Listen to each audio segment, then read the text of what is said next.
Jeff Hansen, Window Warriors Forum. Check us out at windowcleaningwarriors.com. Today we're going to review soaps.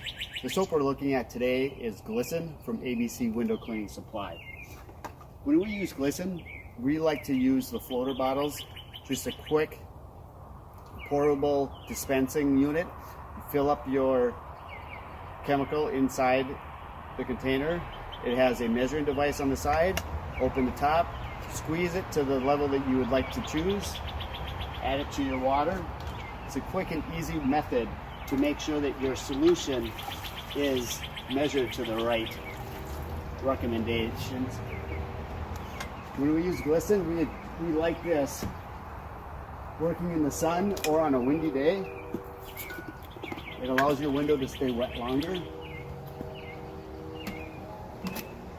There's less foam.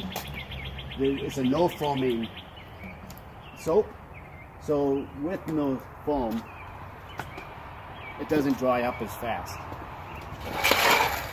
This also works on a colder day.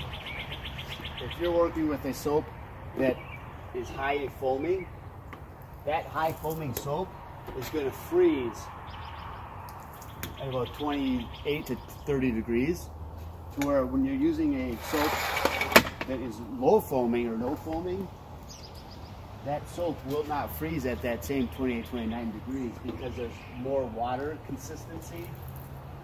Foam takes out that water consistency. We like to choose Glisten. It's less likely to leave bleeders on your windows, and after you're done cleaning the windows, it's an anti-static product. So dust is not attracted to it. Your windows are going to stay cleaner for a longer period of time.